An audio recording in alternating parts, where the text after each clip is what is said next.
তুলিরা রূপনগর গ্রামে বাস করে। হাসি ঠাট্টা ঝগড়া খুনসুটি দিন আনে দিন খায়, এই অবস্থার মধ্যেই দিন কেটে যাচ্ছিল তাদের। একদিন চারিদিকে কালো মেঘে ঢেকে অন্ধকার হয়ে এলো। খুব জোরে বৃষ্টি শুরু হলো। তুলির মা কল্পনা দৌড়ে গিয়ে জানালার কপাট আটকে দিল।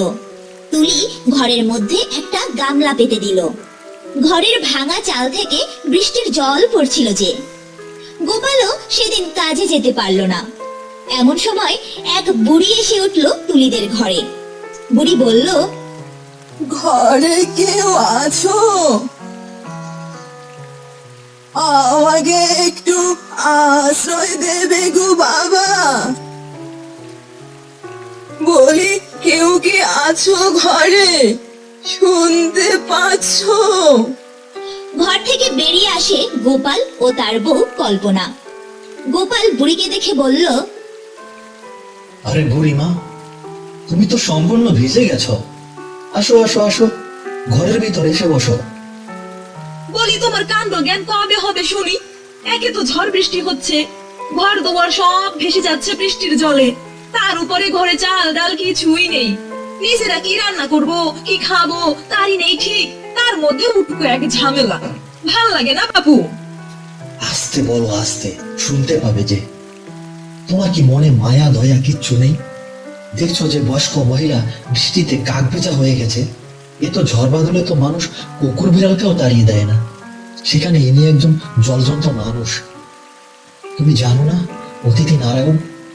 ঘরে আসা অতিথিকে সেবা যত্ন করতে হয়। এখন তুলির মা, বলি তোমার বুদ্ধি শুদ্ধি আর কবে হবে? আচ্ছা, ঘরে কি রান্না করার মতো কিছুই নেই? কল্পনা কিছুটা রেগে গেল। কল্পনা গোপালকে বলল, ঘরে অল্প কিছু খুদের ভাত আছে, তাই রান্না করতে হবে এখন, কি আর উপায়? ঠিক আছে, যাও যাও, ওইটুকুই রান্না করো গিয়ে। বৃষ্টি একটু কমে আসলে একটা না একটা ব্যবস্থা করাই যাবে। এ কথার পরে কল্পনা রান্না করতে চলে গেল। ওদিকে বুড়িমার কাছে গল্প শুনতে বসে পড়ল তুলি। তুলি দিদু ভাই, তুমি কি কখনো স্বপ্নপুরীর গল্প শুনেছো? না দিদা, আমাকে গল্প বলার মতো তো কেউ নেই। বাবা বাবা তো সব সময় অন্যের ক্ষেত্রে কাজ করে দিন পার করে দেয়, বাড়ি আসে সন্ধ্যা হয়ে যাওয়ার পরে। আর মা মা তো রান্না বান্না আর ঘরে কাজ করতে করতে আর বাবার সাথে ঝগড়া করতে করতে সারাদিন পার করে দেয়। মা বুঝি বাবার সাথে ঝগড়া করে শুধু? হ্যাঁ, করি তো। বাবার তো নিজের কোনো জমি নেই, তাই পরের জমিতে বাবা চাষ করে। ঘরে ভালো কিছু রান্না করতে পারি না, ভালো আমরা খাইতেও পারি না, তাই নিয়ে তো মা শুধু রাগারাগি করে। শুধু বলে বাপের বাড়ি চলে যাব, তখন নাকি আমি আর বাবা অনেক মজা বুঝবো। তুলি দিদু ভাই, তুমি খুব ছোট, তাই এসব বিষয় বুঝবে না। তোমার মা বাবা দুজনেই খুব ভালো। তুমি কি জানো স্বপ্নপুরী কি করে? না দিদা, আমি তো তা জানি না। স্বপ্নপুরী ছোট বাচ্চাদের, তোমার মতো ছোট বাচ্চাদের স্বপ্ন পূরণ করে। তুমি যদি তোমার স্বপ্নের কথা বলো, তোমার স্বপ্ন পূরণ করে দিবে স্বপ্নপুরী। কিন্তু কিন্তু আমার সাথে তো স্বপ্নপুরী দেখা হয়নি কখনো। আমি কিভাবে দেখা পাবো স্বপ্নপুরী? স্বপ্নপুরীর সাথে আমার প্রায় দেখা হয়।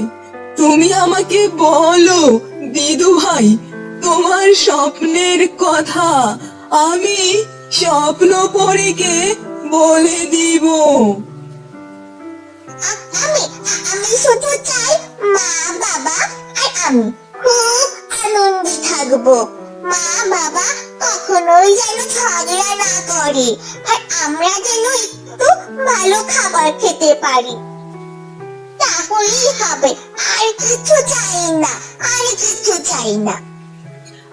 আচ্ছা আচ্ছা দিদু ভাই, আমি তোমার সব কথা বলবো স্বপ্ন পরীকে। তুমি একটু মন খারাপ করে থেকো না দিদু ভাই। তুলি বুড়ি দিদাকে আনন্দে জড়িয়ে ধরলো। কিছুক্ষণ পরে কল্পনা তুলিকে বলল, তুলি, তোমার বুড়ি দিদাকে নিয়ে খেতে আসো। কম করে দাও গো মা, বুড়ো মানুষ তো, আজকাল আর বেশি খেতে পারি না। কম করে দাও গো বৌমা, কম করে দাও। খাওয়ার পরে শুয়ে একটু বিশ্রাম নিল বুড়ি। বৃষ্টিও অনেকটা কমে এসেছে। বুড়ি বলল, বৃষ্টি তো কমে গেছে বাবা, আমি ভাবছি এখন বের হব। আমি তোমাদের অনেক যন্ত্রণার মধ্যে ফেলেছিলাম, কিছু মনে করো না বাবা। তা বাবা গোপাল, তুমি আজকাল কি কাজ করো? কি আর করব, নিজের কোনো জমি জমা নাই, পরের জমিতেই কাজ করি। আমি তোমাকে কিছু কুমড়োর আটি দেই বাবা, এগুলো ভোরবেলা তুমি আর তোমার গিন্নি খালি পেটে ঘরের পিছনে লাগিও।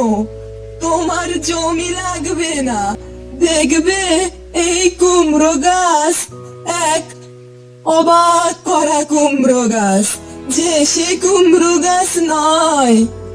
এই কুমড়ো গাছ তোমাদের ঘরের মাচায় ছড়িয়ে পড়বে। তুলি দিদু ভাই, আমি স্বপ্ন পরীকে তোমার স্বপ্নের কথা বলেছি, তোমার সব স্বপ্ন পূরণ হবে। তুমি দেখো দিদু ভাই, এখন আমি যাব, তুমি খুব ভালো থেকো, খুব ভালো থেকো। তুমি আবার আসবে তো দিদা? আবার এসো কিন্তু তুমি, তোমার কথা আমার খুব মনে পড়বে। আসবো দিদু ভাই, আসবো, আবারও আসবো। চললাম গো আমি, ভালো থেকো তোমরা। একথা বলার পরে বুড়িমা চলে গেল।